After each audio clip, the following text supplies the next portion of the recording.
I'm Tori Brennan, and I'm 29 years old. Last Thanksgiving, my father stood up in front of 30 relatives and grounded me like I was a disobedient child, because I dared to ask what my grandmother left me in her will. The entire room laughed. My face burned so hot I could feel my pulse in my teeth. But I looked him dead in the eye and said one word. All right. The next morning, he knocked on my bedroom door, smirking. Finally learned your place, he said. Then he saw the empty room. No clothes, no suitcase, no me. Before he could dial my number, the doorbell rang, and the family lawyer was standing on the porch, trembling, holding a briefcase full of documents my father never knew existed. Mr. Brennan, he said, what have you done? Before I tell you what was in that briefcase, take a moment to like and subscribe, but only if this story genuinely speaks to you, and drop a comment letting me know where you're listening from and what time it is right now. Now let me take you back to last September, the morning my grandmother died, and the first domino fell. My grandmother, Eleanor Brennan, passed on a Tuesday morning at Providence Portland Medical Center. She was 87. I got the call from my mother at 6:14 a.m. I remember the exact time because I was already awake, sitting at my drafting table in my 480-square-foot studio apartment, sketching a rain garden for a client in Lake Oswego. Mom's voice was thin, like tissue paper held up to light. It's Grandma Tori. She's gone. I drove the 20 minutes to the hospital in silence. No radio, no podcast, just the sound of Portland rain on the windshield and my own breathing. When I arrived, my father was already in the hallway. Richard Brennan, 63, retired state judge, 6'1", wearing a barber-waxed jacket even at dawn. He wasn't crying. He was on his phone speaking to someone about estate paperwork. I heard the words filing timeline and probate schedule before he noticed me and ended the call without saying goodbye. My brother Garrett was beside him. 33, dark suit even at a hospital, arm looped around Dad's shoulder like a running mate at a campaign stop. They looked like a unit, a wall. I stood at the far end of the corridor, alone, clutching a paper cup of vending machine coffee that I never drank. The last time I'd seen Grandma Eleanor, she was in her wheelchair in the garden of her colonial house on Hawthorne Street, gripping my hand with surprising strength. Tori, she'd said, her voice low so no one else could hear. I've taken care of things. You trust me, okay? I'd nodded, not understanding. Not yet. At the funeral 3 days later, the church was old Portland granite. Tall nave, white lilies everywhere, a mahogany casket polished to a mirror shine. My father gave the eulogy. He spoke for 11 minutes about the Brennan legacy, about tradition, about how my son will carry this family forward. He mentioned Garrett by name 4 times. He mentioned my mother once. He did not mention me at all. Afterward, in the reception line, my Aunt Margaret's husband asked me what I did for work these days. Before I could answer, my father leaned in from behind. She plants trees for rich people, he said, and a few people chuckled politely. I felt the burn start at my sternum and climb. I was turning to leave when a man I didn't recognize stepped forward. Older, silver-haired, wire-rimmed glasses with thin gold frames. He took my hand gently and shook it. Your grandmother was very proud of you, he said quietly. I'll be in touch. And then he was gone, disappearing into the crowd of black coats before I could ask his name. I didn't know it then, but that man was Harold Caldwell, and he was holding the key to everything. That evening, 15 of us gathered at the family house for dinner. The Brennan House, a white colonial on Hawthorne Street with a wrought iron gate and 100-year-old oak trees in the yard. My grandmother built that house with money from her side of the family, long before she married my grandfather. I always loved it. The crown molding, the deep windowsills, the garden out back where Grandma grew peonies the color of ballet slippers.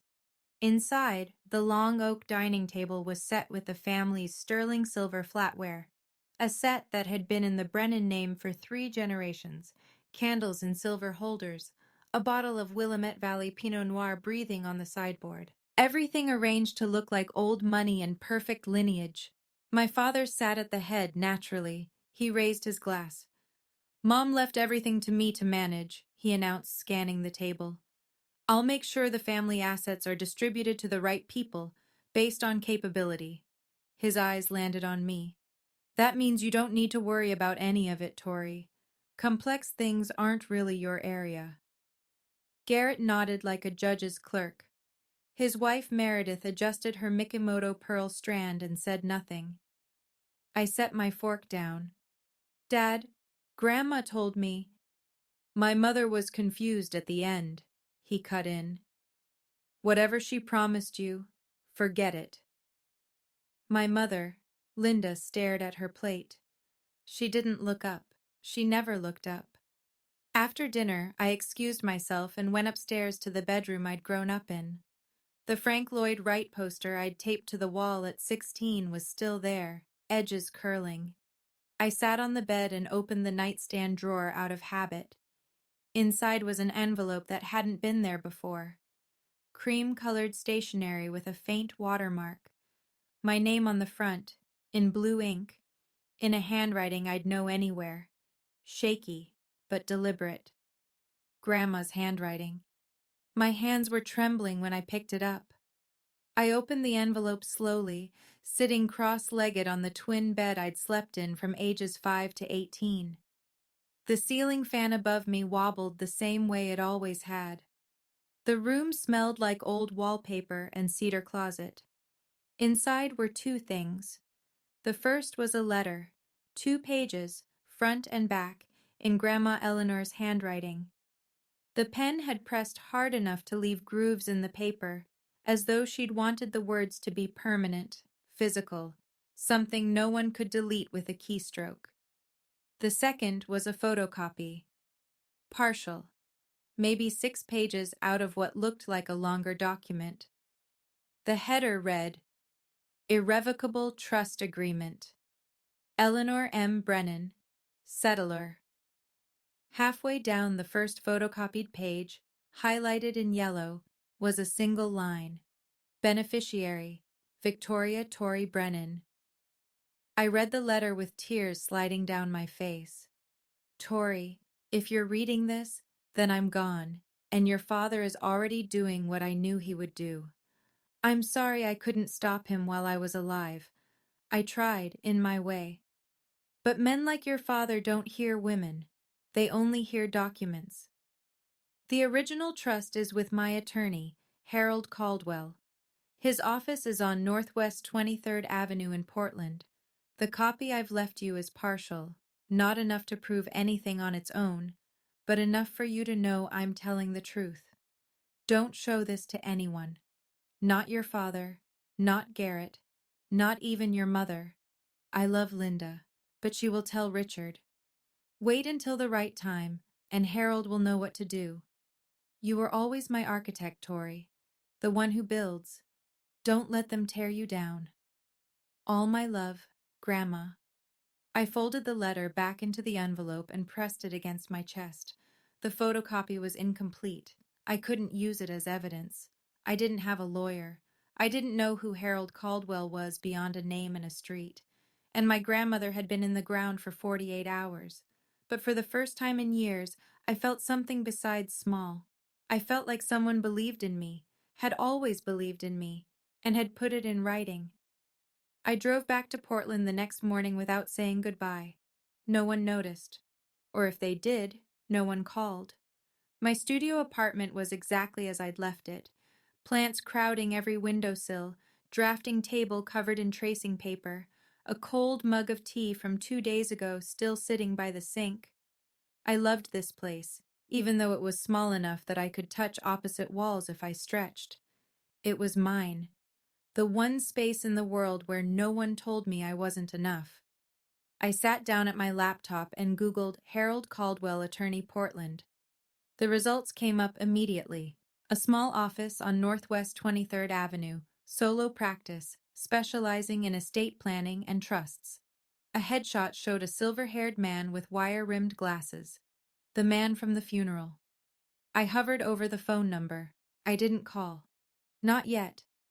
Because there was a part of me, the part my father had trained since childhood, that whispered, "What if Grandma really was confused? What if this is nothing?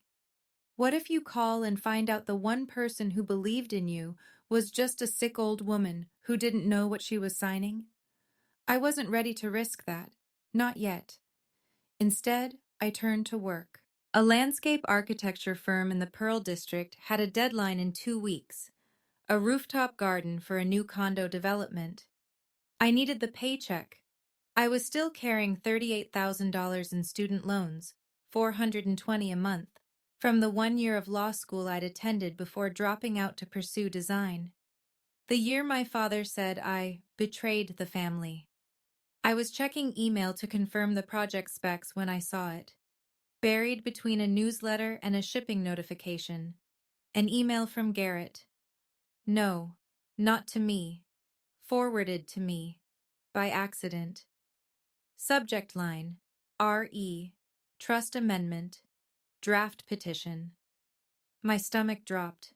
I clicked it open, scanned the first lines. Then my phone buzzed with the project deadline reminder, and I had to close the laptop and get to the office. But I'd seen enough to know that whatever my father was planning, it had already started. 3 weeks passed. I threw myself into work. The rooftop garden project consumed 16-hour days, and I let it because focus was easier than fear. But the email sat in my inbox like a splinter under skin. I hadn't opened it again. I wasn't sure I wanted to. Then my mother called. "Tori, your father wants the whole family together for Thanksgiving." Her voice had that particular thinness it got when she was relaying Richard Brennan's orders and pretending they were invitations. "He says he wants to mend things." I almost laughed. My father had never mended a thing in his life. He broke things and then told you it was your fault for being breakable. "I'll think about it, Mom." "Please, honey, he's trying." I said I'd let her know and hung up. Then I sat at my kitchen table, a second-hand IKEA piece I'd sanded and restained myself, and finally opened Garrett's accidentally forwarded email. It was a chain. 7 messages between my brother and my father spanning 2 weeks. The subject line, Trust Amendment, Draft Petition, was exactly what it sounded like. Garrett had drafted a legal petition to the court requesting a change of beneficiary on Grandma Eleanor's trust. The grounds cited were financial incompetence of the named beneficiary, me. The petition argued that I had a pattern of unstable career decisions, no significant assets, and outstanding educational debt inconsistent with fiduciary responsibility.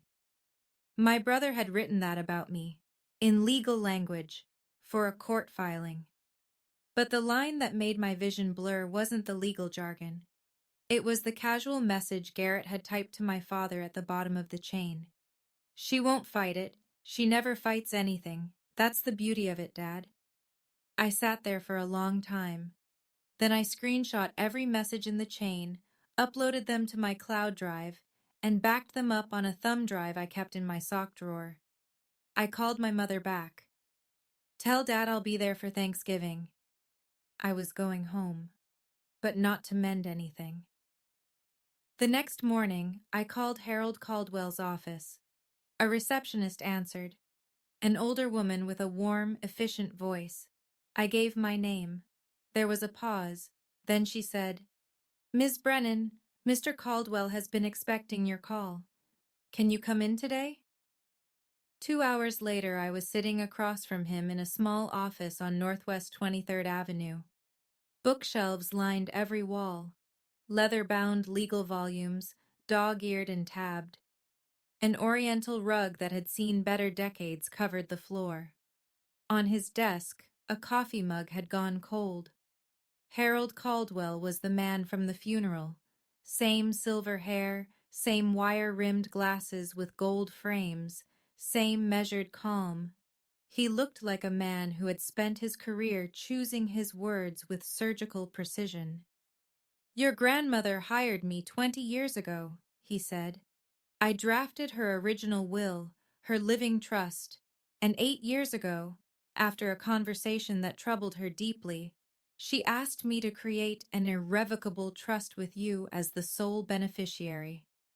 He opened a leather portfolio and slid a document across the desk. The original, thick, cream-colored paper, a notary's red seal from the state of Oregon, signatures at the bottom. $620,000 in an educational trust managed by U.S. Bank, he said. Irrevocable means your father, as trustee, cannot alter the beneficiary. Any petition to do so requires either your written consent or a court ruling based on evidence of the settler's mental incapacity at the time of signing. He paused. Your grandmother anticipated this. She had her physician, Dr. Margolis, perform a cognitive evaluation the same week she signed. The results are in the file. She was fully competent. I exhaled. It was the first full breath I'd taken in weeks. There's more, Caldwell said. Your father filed a petition 3 weeks ago requesting a change of beneficiary. He listed Garrett. He told the court he was unable to locate you to obtain consent. The old lawyer's jaw tightened. You and I both know that's not true. I showed him the email chain. He read it without expression, then looked up. This is evidence of deliberate breach of fiduciary duty. If you want to fight this, you have everything you need. I want to fight this. He nodded. Then he said, almost as an afterthought, there's one more thing, Tori. Your grandmother also left you the cottage at Cannon Beach. It's included in the trust. I don't think your father knows about it. He never read the full document. I stared at him. The Cannon Beach house.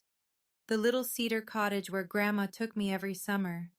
Where we'd sit on the porch and watch Haystack Rock turn gold at sunset. She'd told me once it was her favorite place in the world. She left it to me. Harold Caldwell looked at me over his glasses. Your grandmother knew exactly what would happen after she was gone, and she spent the last 8 years making sure you'd be protected. He closed the portfolio. The question is, when do you want to use this?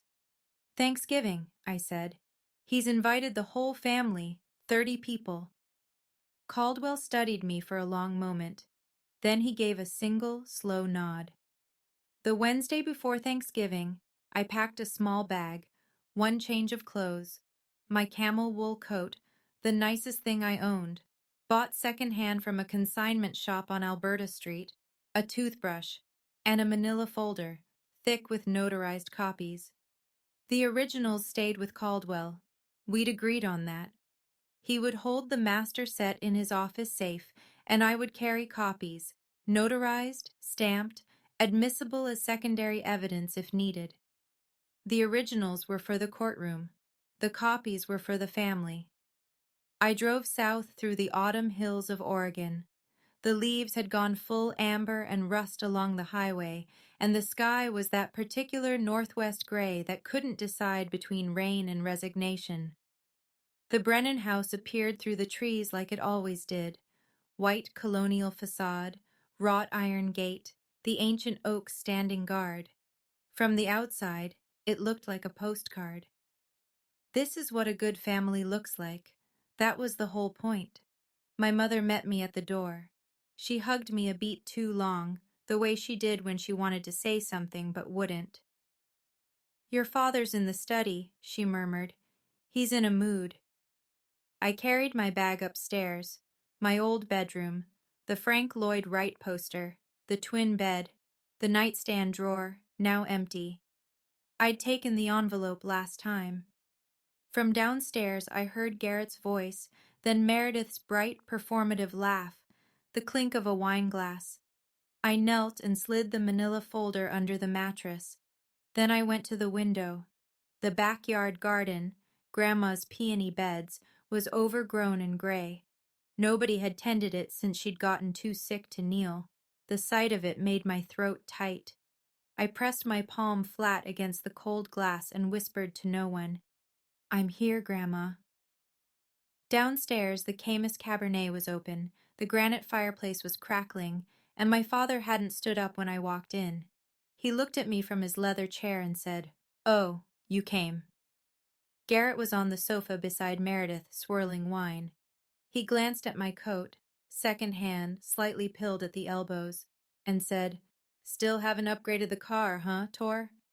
I smiled, sat down, said nothing. Tomorrow, 30 relatives would fill this house. My father had organized the largest Thanksgiving gathering in Brennan family history, far bigger than usual.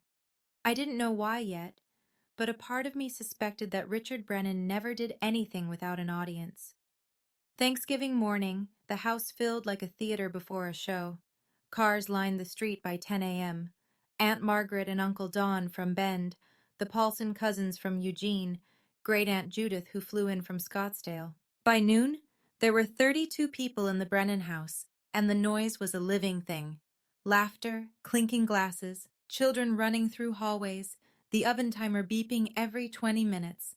I helped in the kitchen because nobody asked me to do anything else. Linda and Meredith sat at the breakfast nook drinking tea while I chopped celery for the stuffing. That felt about right. The family division of labor hadn't changed since I was 12. At 4 o'clock, we sat down to eat. The long oak table in the dining room seated 18. The overflow went to a folding table in the adjacent living room. I was placed at the folding table, between my 9-year-old second cousin Oliver and an empty chair. My father stood at the head of the main table, crystal chandelier above him, linen tablecloth, white as a surrender flag, the family's sterling silver gleaming under candlelight. He raised his glass of Pinot Noir. "This Thanksgiving is special," he said, his courtroom voice, the one that filled rooms and closed arguments. "We've lost Mom this year, but the Brennan family endures, and I'm proudest of all of my son Garrett, who just won the biggest case of his career." He turned to Garrett. "To you, son." Applause. Garrett accepted it with practiced modesty, a slight nod, a hand on Meredith's shoulder. From the folding table, my Aunt Margaret called out, "What about Tori? Any good news, sweetheart?" I opened my mouth. "Tori is still finding her way," my father said, not looking at me. "She's creative. We'll give her that." A ripple of polite laughter. "But every family needs someone to remind the rest of us not to take a wrong turn. Right, Tori?" The laughter rolled across both tables like a wave, and I sat there absorbing it the way I had since I was a child, spine straight, face neutral, hands in my lap. Oliver, the 9-year-old beside me, looked up and whispered, "Are you okay?" I nodded and handed him a bread roll. After the plates were cleared and the pumpkin pie was half gone and the port wine was flowing, my father stood again. The room quieted. He had the posture of a man about to deliver a verdict. "One more thing," he said.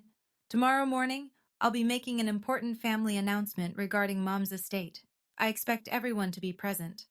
He smiled, the smile of a man who has already decided the outcome. It's what Mom would have wanted. I looked at Garrett. He was studying his wineglass with a small private smile.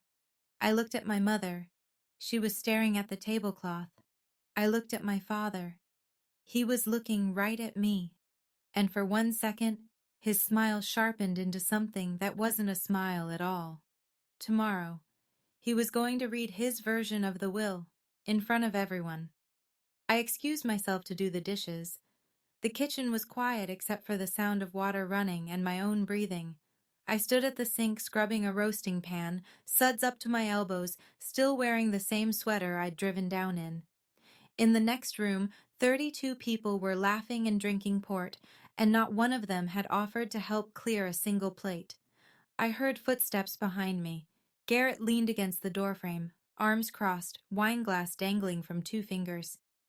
"You know, Tor," he said casually, "you should really thank Dad for even letting you sit at the table, even if it was the kids' table." He chuckled at his own joke. I didn't turn around. I kept scrubbing. But something in me, some wire that had been pulled taut for 29 years, finally hummed. "Garrett," I said, my voice quiet and steady, "do you know what Grandma left me?" The silence behind me changed texture. I heard his wineglass clink against the counter. When I glanced over my shoulder, his face had gone very still. He left the kitchen without a word. 10 minutes later, my father's voice thundered from the living room. "Tori, get in here, now!" I dried my hands on a dish towel and walked in. 32 faces stared at me. The crystal chandelier threw little rainbows across the ceiling. My father stood in the center of the room, port wine in one hand, the other hand pointing at me like I was a defendant. "What did you say to your brother?"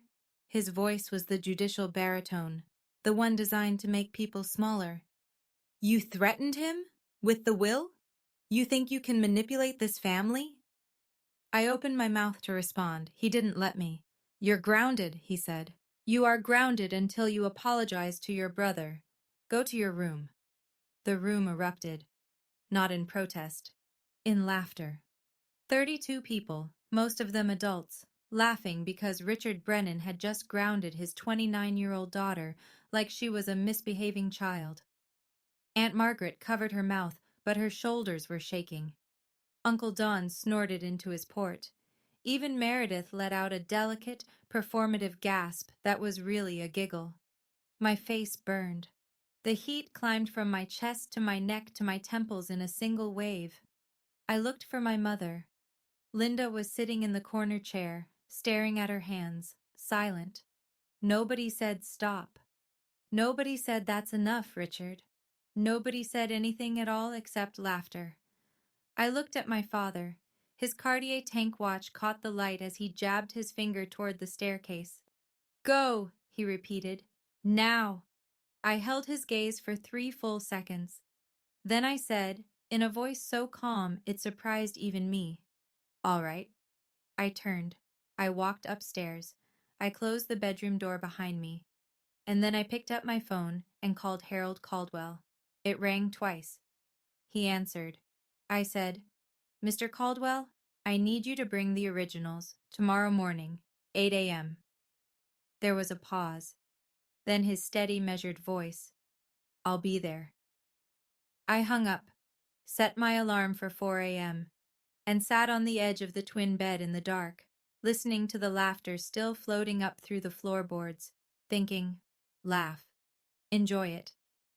Because that is the last time. I know, right now, some of you are furious on my behalf. And honestly, I don't blame you. Let me ask you something. Have you ever been humiliated by your own family in front of a room full of people? Have you ever been put in your place by someone who was supposed to protect you?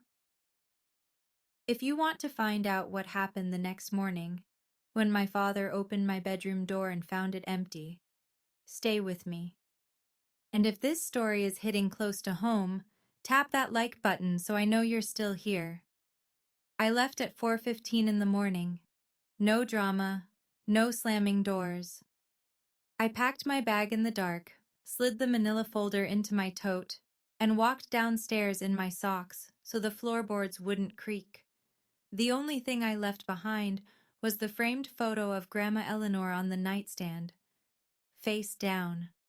I drove to a 24-hour diner 3 miles from the house, ordered coffee I didn't drink, and waited for daylight. At 7:42 a.m., I know because I was watching the clock, my phone lit up. A text from Garrett. "Where are you? Dad's looking for you." I didn't respond. Inside the Brennan house, I'd learned the details later from my cousin Danny, the morning unfolded like this. My father came downstairs at 7:30, freshly showered, wearing a pressed Oxford shirt, looking like a man about to chair a board meeting. He poured his coffee, scanned the room, and said, "Someone go wake Tori. She's got an apology to make." Nobody moved. Not because they were standing up for me, because nobody wanted to deal with it. Richard climbed the stairs himself. He knocked twice, His judicial knock, crisp and expectant. "Tori, it's morning. You ready to apologize to your brother?" Silence. He opened the door. The bed was made. The closet was open and empty. The drawers were cleared. The room held nothing of me except the photograph of Grandma Eleanor, face down on the nightstand, like a final punctuation mark. Danny told me later that my father stood in that doorway for a full 10 seconds before his expression shifted. Confusion first, then something darker. He came downstairs slowly. "Tori's gone," he announced to the 20-odd relatives still lingering over breakfast. His voice was flat, controlled. "She left, in the middle of the night, like a coward." Garrett looked up from his laptop and smiled. "Well," he said, "that settles it." My father nodded. "It certainly does." Now, I was planning to make the estate announcement at 10, but since the only person who might object has run away. The doorbell rang. My mother opened it. And there, on the front porch, in a gray suit, with a brown leather briefcase and an expression like a storm front, stood Harold Caldwell. "I'm Harold Caldwell," he said, "attorney for Eleanor Brennan. I need to speak with the entire family, right now." The dining room went quiet in stages. First the conversation nearest the front door, then a ripple of silence, spreading table by table until even the children stopped fidgeting. Harold Caldwell walked into the room the way a man walks into a courtroom, unhurried, deliberate, and completely certain of his authority. He set his leather briefcase on the dining table, right on top of the leftover Thanksgiving linen, and unclasped it without sitting down. His hands, I was told, had a visible tremor, not from nerves, from anger. My father rose from his chair at the head of the table. He was taller than Caldwell by 4 inches, broader by 30 pounds. He used every bit of it.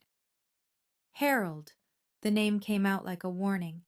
"You were not invited. This is my home." Caldwell looked at him. "This is the home that Eleanor Brennan built with her family's money, Mr. Brennan. And I'm here because I have a legal obligation, a fiduciary duty, to the beneficiary of her trust. Tori has no rights to. Tori is the sole named beneficiary of an irrevocable trust executed 8 years ago. You know this. You've known it since the day your mother signed it." The room was so still I could have heard the furnace click on 3 rooms away. 30 pairs of eyes moved between the two men like spectators at a trial, which, in a way, they were. Richard's jaw clenched. My mother was in cognitive decline. Whatever she signed was signed in the presence of 2 independent witnesses and accompanied by a physician's evaluation confirming full mental competency. Caldwell opened the briefcase and removed a folder. "I have the documentation here. Would you like me to read it aloud, Mr. Brennan, to everyone?" The question hung in the air. Aunt Margaret, seated near the window, leaned forward. Uncle Don put down his coffee cup. Even the children had gone silent. Richard Brennan looked at the folder in Caldwell's hands the way a man looks at a loaded weapon pointed at his chest.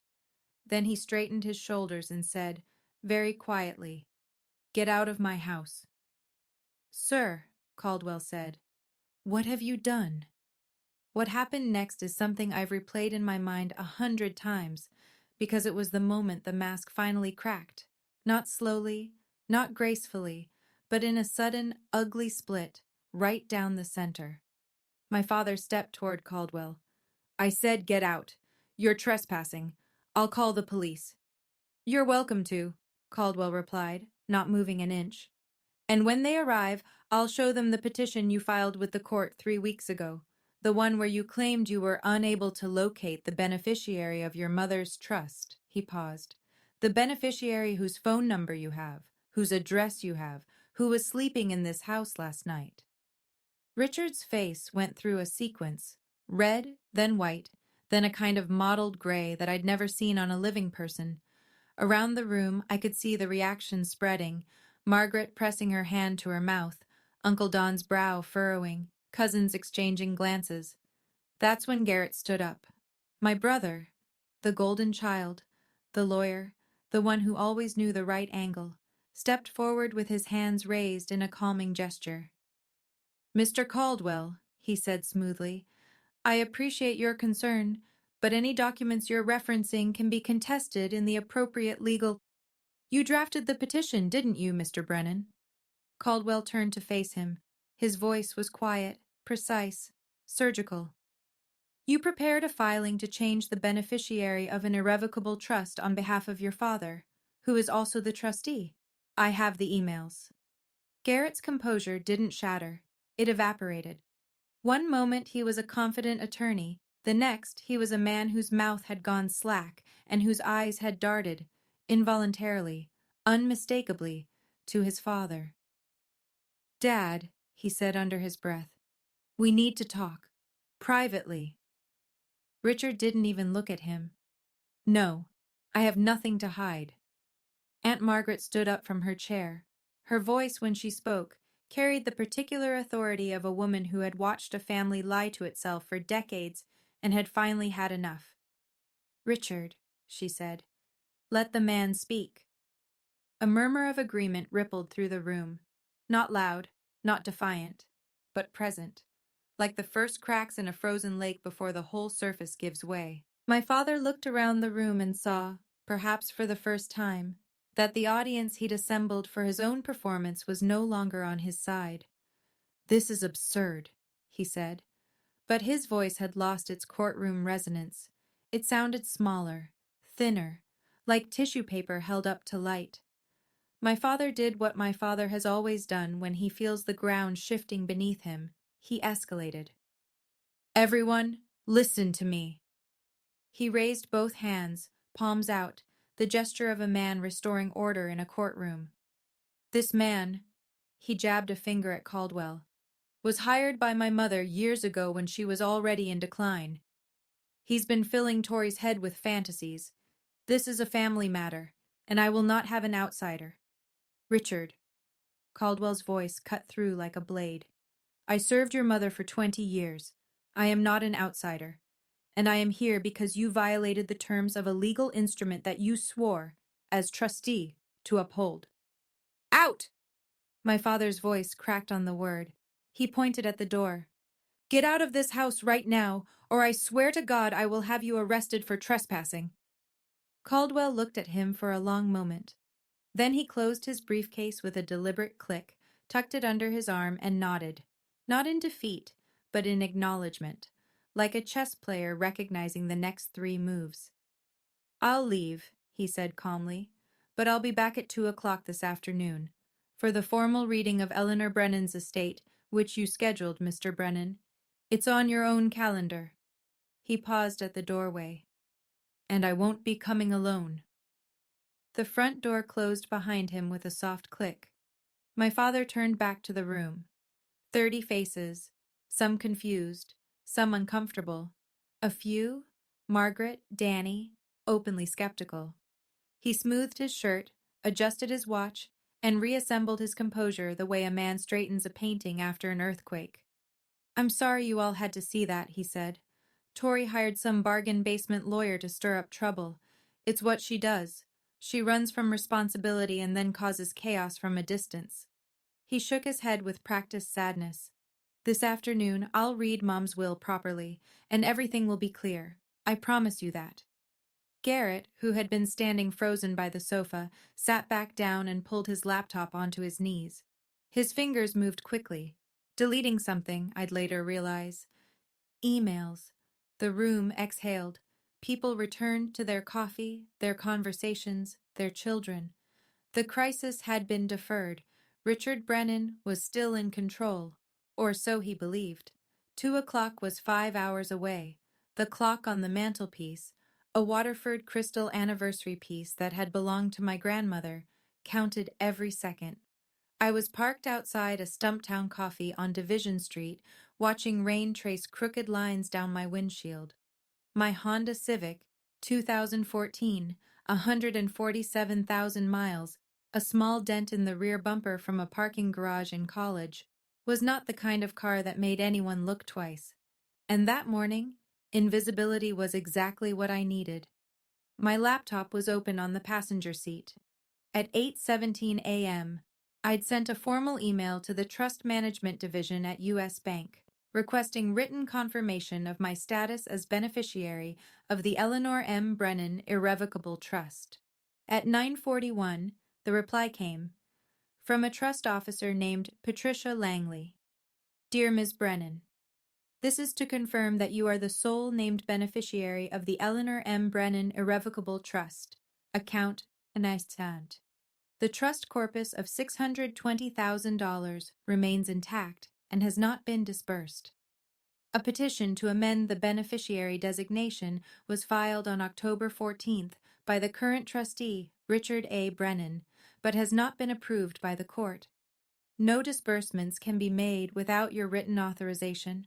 I read it 3 times, then I saved it, backed it up, and printed a copy at the FedEx office 2 blocks away. At 11:15, Caldwell called. He threw me out, he said, with something that might have been dry amusement. Threatened to call the police. I know. My cousin Danny texted me. 2:00, Tori. I'll be parked on the next block. You go in first. I follow. Okay. A pause. Are you sure about this? Once it's done, there's no going back. I looked out at the rain.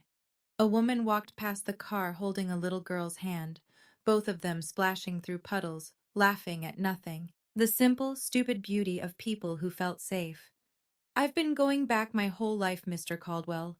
Every holiday, every phone call, every time I swallowed something that should have made me spit. I'm done going back. Then I'll see you at 2. I hung up, opened the mirror on my sun visor. The face looking back at me was pale, tired, and absolutely certain. I zipped my coat, checked the folder one last time. Trust copy, notarized. Bank confirmation, printed. Email chain, screenshotted and time-stamped. Grandmother's handwritten letter. Everything in order. Everything real. I started the engine. Inside the Brennan house, the morning stretched like a rubber band pulled too tight. Danny told me later what it looked like from the inside. After Caldwell left, the casual post-Thanksgiving ease had curdled. People were still talking, still pouring coffee, still picking at leftover pie. But the conversation had a new undercurrent, the kind of tension where everyone is discussing the weather but thinking about the earthquake. Aunt Margaret cornered my mother in the hallway by the guest bathroom. Linda, she said quietly, is Richard sure everything is in order? That lawyer this morning didn't look like a man who was bluffing. My mother's eyes were rimmed red. I don't know, Margaret. Richard doesn't tell me about the finances. He never has. Margaret looked at her for a long moment and said nothing, which from Margaret said everything. In the kitchen, Danny pulled out his phone and texted me. You okay? What's going on? I replied, I'm okay. Be there at 2. Please be in the room when I get there. He wrote back instantly, I'm not going anywhere. Meanwhile, in my father's study, the room with the leather chair, the legal volumes on mahogany shelves, the framed photos of Richard shaking hands with various Oregon judges, my father was making phone calls. Danny heard him through the door, growing louder with each attempt. It was the Friday after Thanksgiving. Every attorney's office in Portland had their voicemail on. Richard Brennan, former judge, could not reach a single lawyer. Garrett appeared in the study doorway. Dad, he said carefully, maybe we should postpone the reading. Give ourselves time to... No, my father's voice was granite. I don't retreat. Not from Harold Caldwell, not from Tori, not from anyone. We do this today. Garrett closed his mouth. He looked, Danny said, like a man who has just realized the lifeboat has a hole in it. The Waterford clock on the mantelpiece struck noon. 2 hours. At 12:30, I walked into Caldwell's office for the last time before everything changed. He had the full dossier spread across his desk in 4 neat stacks. I sat across from him, and he walked me through each one, point by point, the way a surgeon reviews an X-ray before cutting. Stack 1. The original irrevocable trust. Cream paper, notary seal, Eleanor's signature in blue ink, Steady, deliberate, nothing like the handwriting of a confused woman. Beside it, the physician's letter from Dr. Margolis confirming cognitive competency at the time of signing. Date stamped, countersigned. Stack 2, the email chain between Richard and Garrett, printed, with full metadata showing timestamps, sender addresses, and routing information.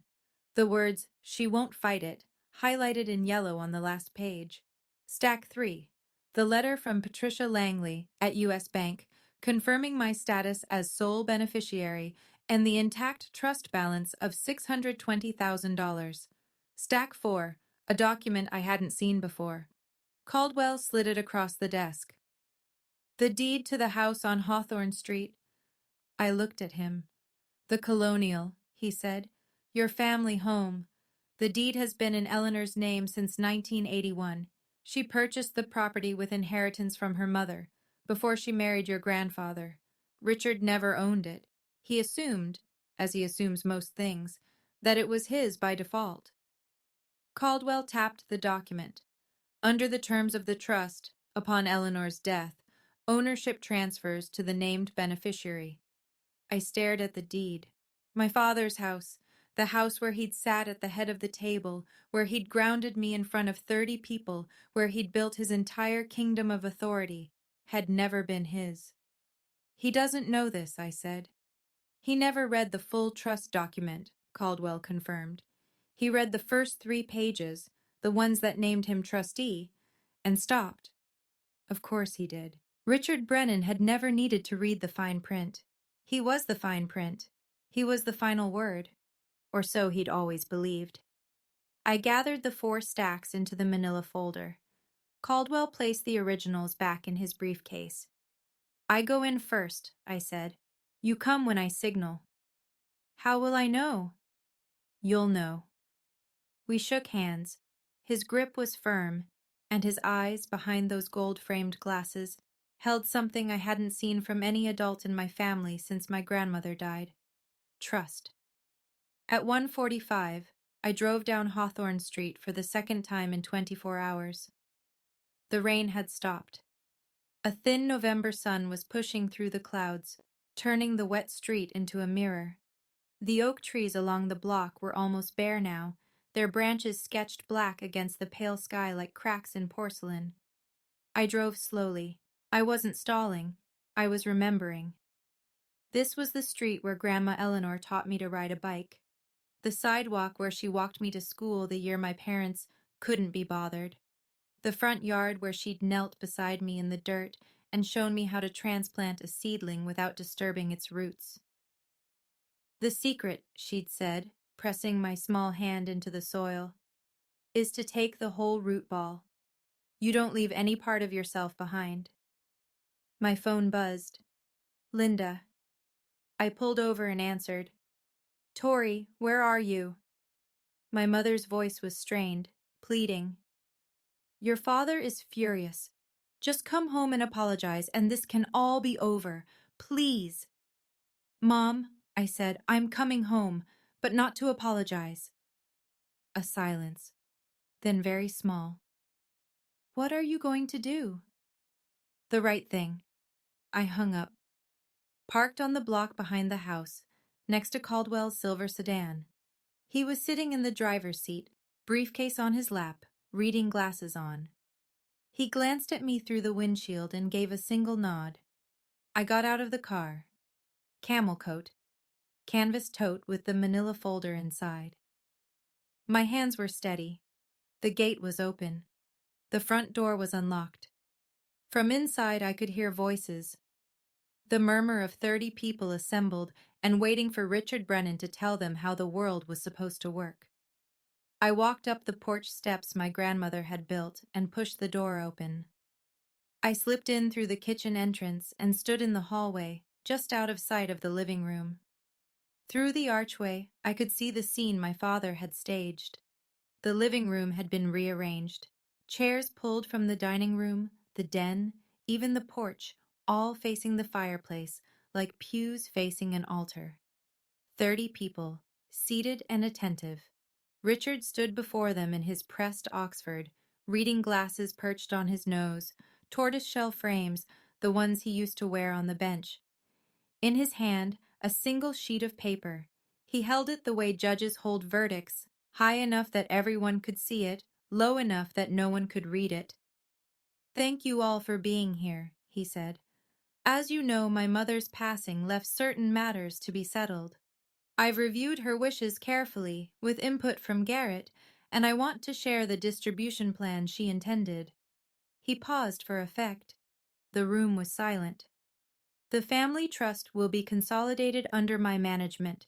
The educational fund, $620,000, will be transferred to Garrett for stewardship of the next generation." He glanced up, as though checking his audience. "As for Tori," a small, merciful smile, "Mom wanted her to have a gesture of goodwill. $5,000. A few sympathetic nods. Meredith placed her hand on Garrett's arm. Garrett lowered his eyes in a performance of humility so polished it could have won an award. "Are there any questions?" my father asked. From the hallway, I took a breath, pulled the manila folder from my tote, and stepped into the room. Behind me, the front door opened quietly. Harold Caldwell walked in. "I want you to picture this for a second. You walk into a room. 30 of your relatives are sitting there. Your father has just told all of them that you're worth $5,000. He's holding a piece of paper like it's a gavel. And you're holding the truth. What would you do? Tell me in the comments. And if you haven't subscribed yet, now's the moment. Because what happened next in that living room is something nobody in my family has ever forgotten." Every head in the room turned. 32 faces, some surprised, some confused, a few genuinely pleased to see me. My cousin Danny, sitting in the back row, gave me a small nod. Aunt Margaret straightened in her chair. My father's expression went through 3 phases in 2 seconds: surprise, annoyance, then a hardening. The courtroom mask snapping back into place. "Well," he said, "the prodigal daughter returns." A few obligatory chuckles from the crowd. "I assumed you'd run off for good this time. Are you here to apologize to your brother?" "No," I said. My voice was level, calm in a way that surprised me, because my heart was slamming against my ribs so hard I was sure people could see it through my coat. "I'm here to hear the will, the real one." I walked past him, past his pointed finger, past his Cartier watch, past the chair where he'd held court for 30 years, and set the manila folder on the table beside the fireplace. Caldwell stepped in behind me. Briefcase, gray suit. The quiet authority of a man who had been doing this for decades. "What is this?" Richard said. The annoyance was curdling into something uglier now. "I told you this morning. Get out of my house." I turned to face the room. Not my father. The room. The people. "I'm sorry to interrupt," I said, "but what my father just read is not my grandmother's will. It's not her trust document. It's a distribution plan he wrote himself." I placed my hand on the folder. "This is the original irrevocable trust that Eleanor Brennan executed 8 years ago. It was filed with her attorney, Mr. Caldwell, and verified by U.S. Bank, the institution managing the trust fund." I opened the folder. My grandmother named one beneficiary, me. Silence. Not the polite, performative silence of a family gathering. The absolute atmospheric silence of a room full of people who have just realized they are witnessing something they cannot undo. My father's face drained of color, not gradually, all at once, like someone had pulled a plug. Aunt Margaret said, clearly and firmly, "Let her speak." Caldwell stepped forward. He opened his briefcase on the table beside my manila folder, removed the original trust document, and held it up so the room could see the notary's red seal, the state of Oregon, bright as a stop sign against the cream-colored paper. "This is the irrevocable trust of Eleanor Margaret Brennan," he said. His voice carried the way good lawyers' voices carry, without shouting, without strain. Executed on March 14th, 8 years ago. I was present at the signing, along with two independent witnesses, a retired clerk of court named Dorothy Haynes and a CPA named Robert Voss. Both are available to confirm. He began to read. The settlor, Eleanor M. Brennan, hereby establishes this irrevocable trust for the sole benefit of her granddaughter, Victoria Torrey Brennan. He paused and looked at the room over his glasses. Trust corpus.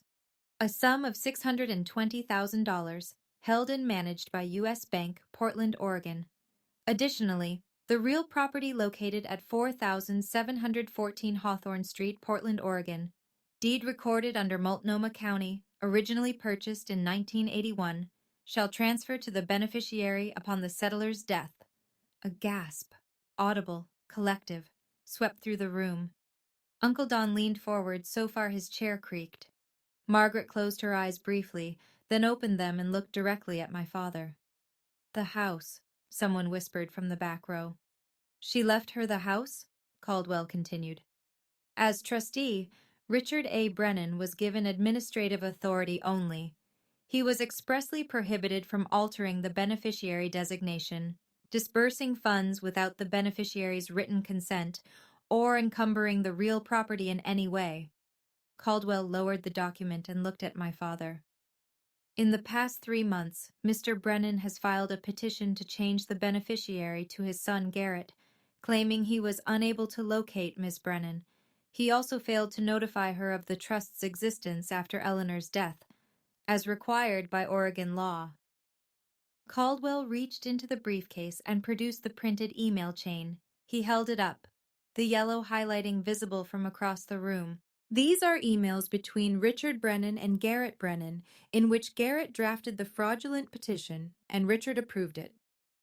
He read aloud the line that had burned itself into my memory. She won't fight it. She never fights anything. That's the beauty of it, Dad. The room turned to look at Garrett. My brother was sitting very still, his hand frozen on Meredith's arm. His face had gone the color of ash. Meredith slowly, carefully extracted her arm from under his hand and folded both of hers in her lap. Aunt Margaret shook her head. Uncle Don muttered something under his breath. Danny stood up from his chair in the back row and walked forward to stand beside me, not saying anything, just standing there. Present. My father opened his mouth, closed it, opened it again. She was confused, he said, but the words came out threadbare, worn through from overuse. My mother didn't know what she was signing. Caldwell's response was immediate and surgical. Your mother's physician, Dr. Helen Margolis, conducted a cognitive evaluation the same week as the signing. The results are documented and included in this file. He placed the medical report on the table. Eleanor Brennan scored in the 93rd percentile for her age group. She was sharper than most of the people in this room. A long beat of silence. Then, from the back, Great-Aunt Judith, 81 years old, Eleanor's younger sister, who had said almost nothing for 2 days, spoke. Eleanor told me about the trust, she said quietly. 8 years ago, she said, Richard will try to take it, but I've made sure he can't. She knew. She always knew. My father looked at Judith, then at Margaret, then at the room full of faces that were no longer looking at him with respect or deference, or even polite neutrality. They were looking at him the way you look at something you've just discovered was rotten underneath. He had assembled his own audience, and they had just become his jury. My father turned on Garrett. The alliance, the one they'd built over 33 years of shared entitlement, collapsed in a single sentence. Say something! Richard's voice broke open, raw and jagged. You're the lawyer. Contest it. Do something. Garrett didn't move. He sat on the sofa, laptop still on his knees, and spoke in a voice so low that only the front row could hear him clearly. Dad, irrevocable means irrevocable. You can't contest it. I told you that from the beginning. You told me you'd handle it. My father's hand came down on the back of a dining chair with a crack that made the nearest cousins flinch. His knuckles went white around the wood. You said she'd never find out. And there it was, In front of 30 witnesses, my father confirmed every detail Harold Caldwell had just presented. Garrett had told him it was risky. Richard had pushed forward anyway, and both of them had agreed, in writing, that I was too passive to fight back. The port wine glass that Richard had been holding, the same one he'd been sipping from when he grounded me the night before, slipped from his other hand and shattered on the hardwood. The dark red pooled on the floor and spread slowly toward the Persian rug, and nobody moved to clean it up. Then something shifted. My father's posture changed. The aggression drained away, and in its place came something I had seen him use 1,000 times before. On my mother, on me, on anyone who cornered him. He softened his voice. He lowered his shoulders. He turned to me with glistening eyes. "Tori, sweetheart." The word, sweetheart, landed like a counterfeit bill on a counter. "I was only trying to protect the family's assets. You're young. You don't have experience with this kind of money. I was doing this because I love you." I looked at him. The man who had called my career a joke, who had seated me at the children's table, who had grounded me at 29 in front of every relative I had, who had told a court that he couldn't find me when I was sleeping in his own house. I let the silence hold for 3 seconds. Then I said, "You didn't do this because you love me, Dad. You did this because you've never believed a daughter deserves the same as a son, and that's not love. That's control." My mother stood up. I hadn't noticed her crying, but her face was wet, and her hands were trembling. She looked at my father, the man she'd been silent beside for 35 years, and said in a voice that shook but did not break, "You owe her an apology, Richard. You've owed her one her entire life." The room held its breath. My father looked at my mother as though she had spoken in a language he didn't recognize. Then he looked at me. Then at the 30 faces watching him. He said nothing. He turned and walked into his study and closed the door. In the minutes that followed, the room rearranged itself, not the furniture, but the people. The invisible lines of allegiance that had structured every Brennan gathering for as long as I could remember shifted, quietly and permanently, like tectonic plates. Aunt Margaret reached me first. She pulled me into a hug that smelled like Chanel No. 5 and coffee, and she said close to my ear, "Your grandmother would be so proud of you right now, sweetheart. So proud." Danny squeezed my shoulder. "I always knew you were the toughest one in this family," he said. "You just never needed to prove it before." Cousins I hadn't spoken to in years came forward. A handshake, a nod, a quiet, "I'm sorry, Tori." Not all of them. Some stayed seated, uncomfortable, staring at the floor. A few stood up and left. Not in protest, but in the way people leave a room where something has broken that they don't know how to fix. Garrett rose from the sofa. He didn't look at me. He took Meredith's arm and walked toward the front door. Meredith paused in the hallway, reached up and unclasped her pearl strand, the Mikamoto necklace she'd been wearing all weekend like a badge of status, and dropped it into her coat pocket, as though she wanted to make herself smaller, less visible, less associated. Caldwell was already organizing the documents back into his briefcase. "I'll file the petition to remove Mr. Brennan as trustee first thing Monday morning," he said to me. "The court process takes approximately 30 days. In the meantime, the trust is frozen. No disbursements, no changes." I nodded. The living room was emptying slowly. The Thanksgiving linen on the table was creased and stained with port wine. The Waterford crystal clock on the mantelpiece read 2:47 p.m. The whole thing had taken 47 minutes. 30 years of silence, answered in 47 minutes.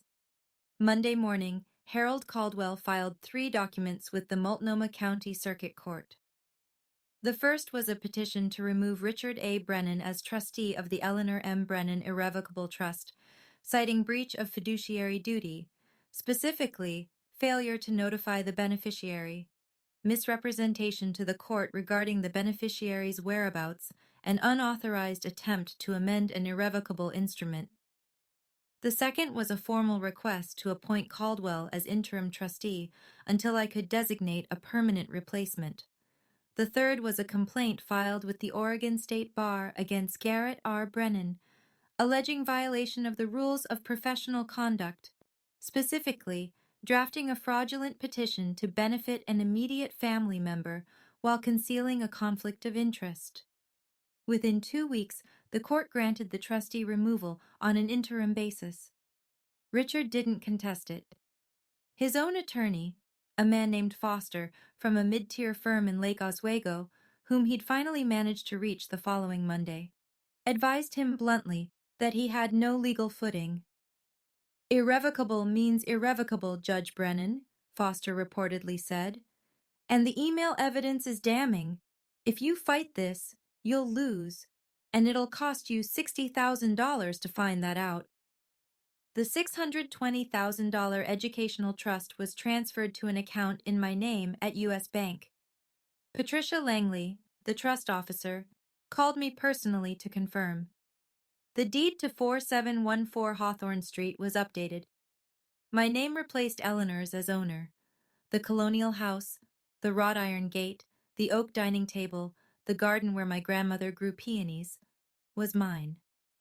And Garrett, the golden child, the family's pride, received a formal notice of investigation from the Oregon State Bar. The process would take months, but the outcome was already taking shape: a 6-month suspension of his license for ethical violations.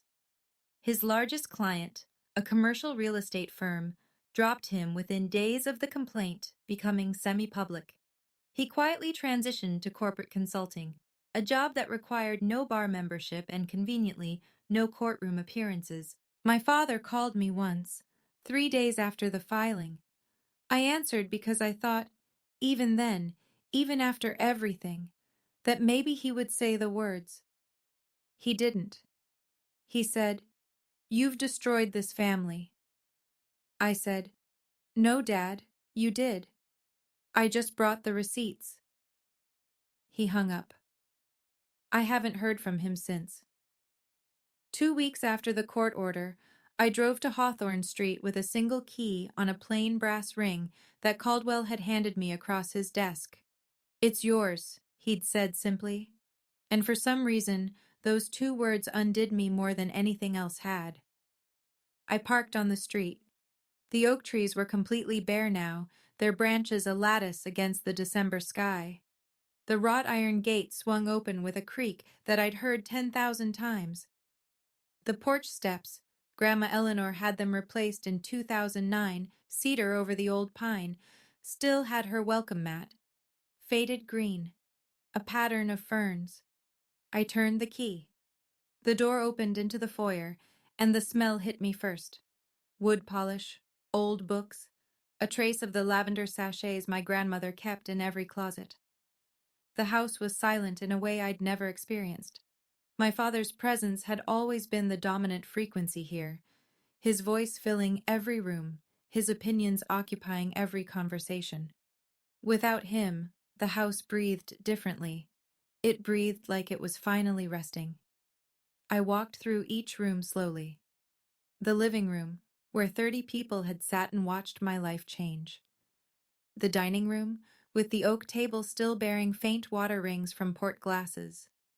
The kitchen, where I'd scrubbed a roasting pan alone while my family laughed in the next room. Upstairs, my bedroom. The poster, the twin bed, the nightstand with the empty drawer. Grandma's master bedroom. Her reading chair by the window, a stack of novels on the side table, a pair of glasses she'd never wear again. Then the garden. I stood at the back door and looked out at what had been Eleanor Brennan's pride, the peony beds, now brown and tangled, edged with overgrown boxwood. The stone path she'd laid herself was barely visible under dead leaves. The birdbath was dry. I knelt, pressed my palms flat against the cold earth, closed my eyes. "I'll fix it, Grandma," I said. "I'll bring it back." And I knew, with the certainty that only grief and love and good dirt under your fingernails can give you, that I would. A week later, on a Saturday morning cold enough to see my breath, I drove 90 minutes west to Cannon Beach. I hadn't been there in 6 years. The last time was the summer before Grandma's health started to decline. The two of us sitting on the porch of the cedar cottage, drinking chamomile tea, watching Haystack Rock turn amber in the sunset while the tide pulled back and left the sand gleaming. She'd said, "This is my favorite place on earth, Tori. When I'm gone, I want someone who loves it to keep it." I'd thought she was being sentimental. She was being precise. The cottage was smaller than I remembered, or maybe I was bigger. Weathered cedar shingles, a porch that wrapped around two sides, salt air so thick you could taste it. The key, another brass one, also from Caldwell, turned smoothly, and the door opened onto a space that still smelled like her. Lavender, old paperbacks, the faintly sweet scent of cedar walls in winter. On the kitchen table, there was a wooden box, not hidden, placed there deliberately, as though she'd known exactly who would come through the door and when. I lifted the lid.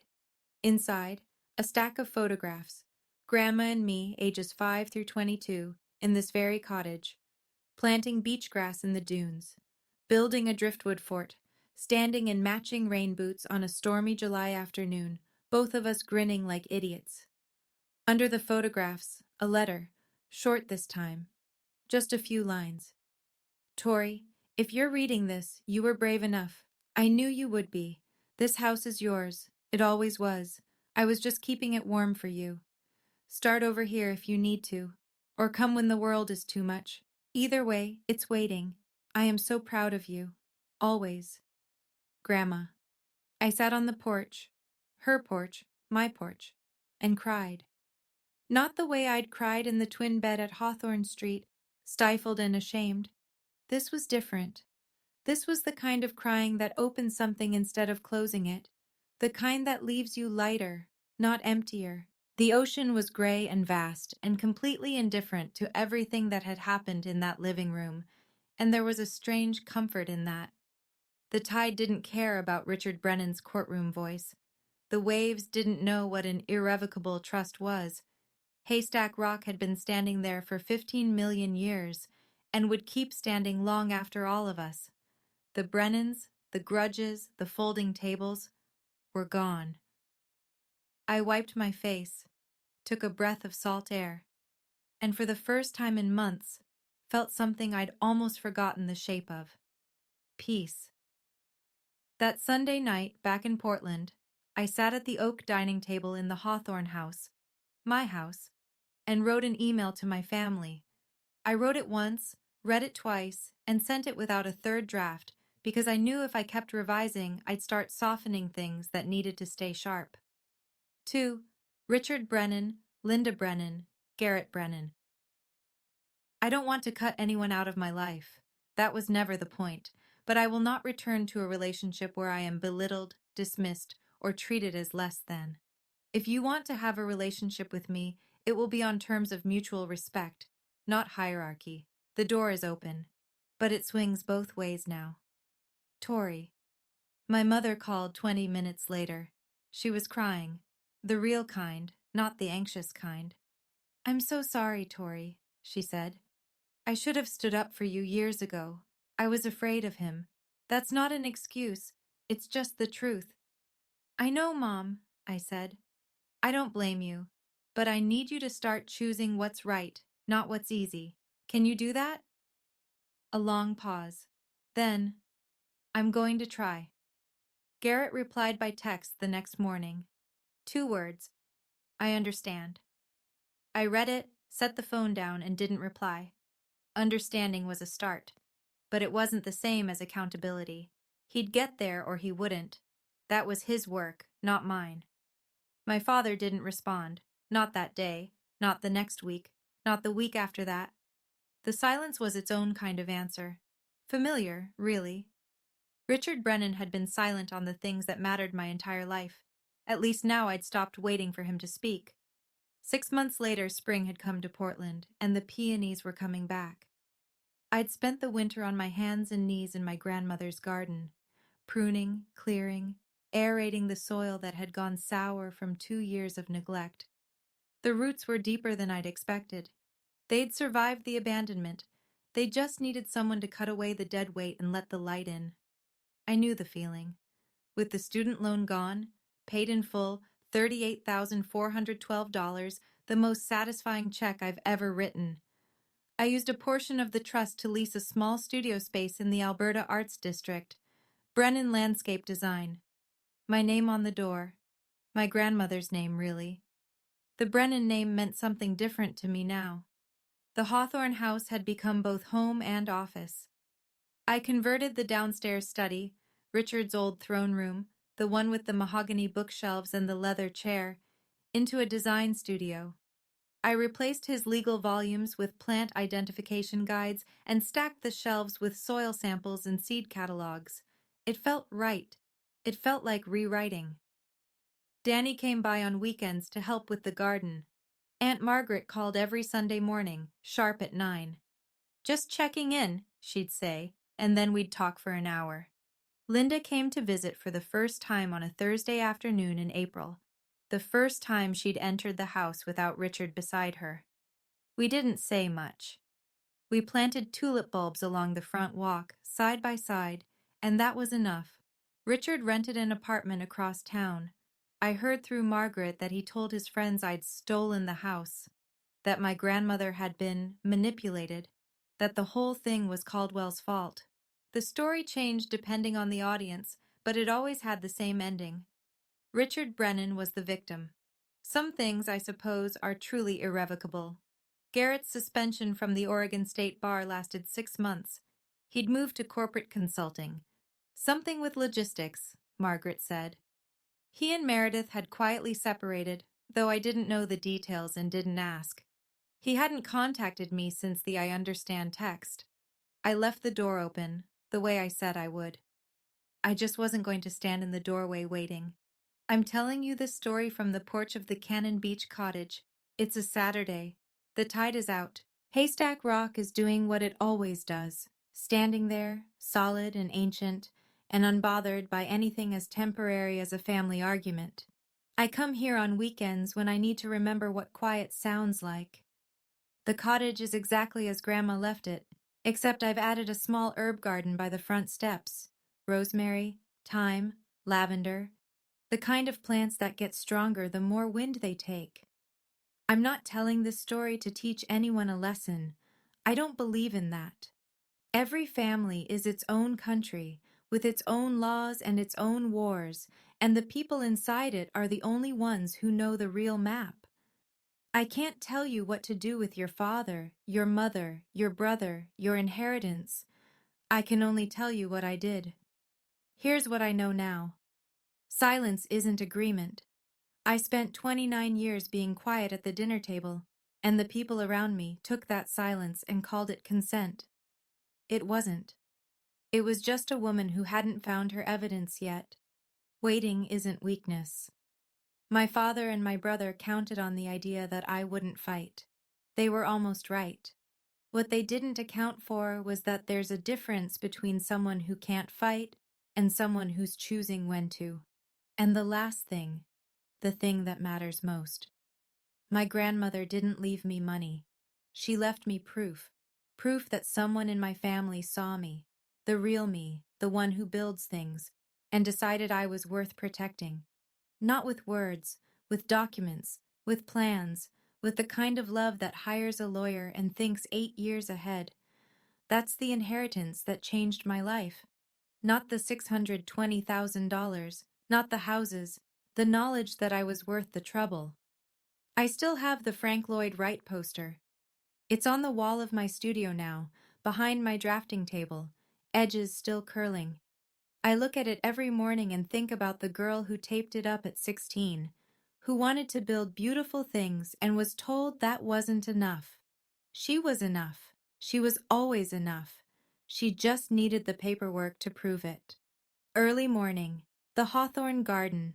The soil is damp from last night's rain, and the air smells the way Oregon air smells in spring, green and clean and full of the particular promise that comes from things deciding to grow.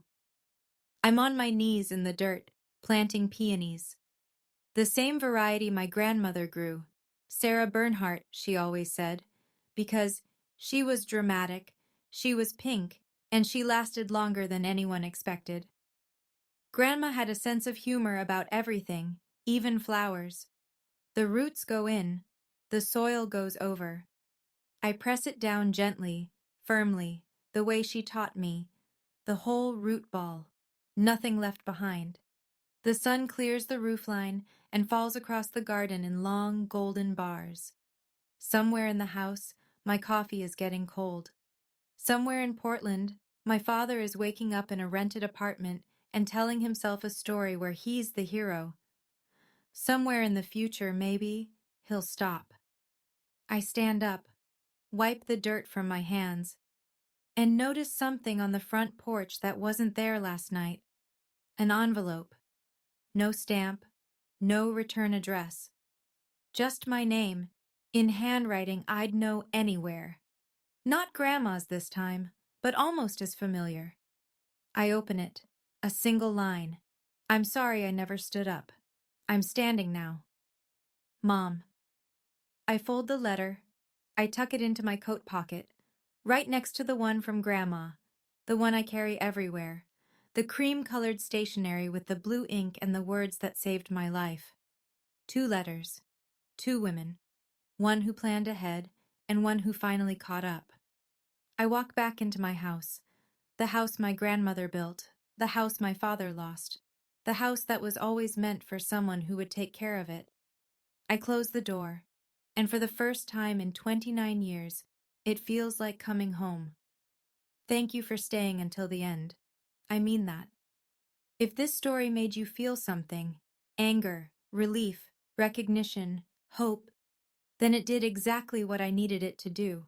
Hit like if it resonated. Subscribe if you want more stories like this one, and check the description below. There's another story waiting for you there, and I think you might need to hear it too. I'm Tori Brennan, and that was the last time.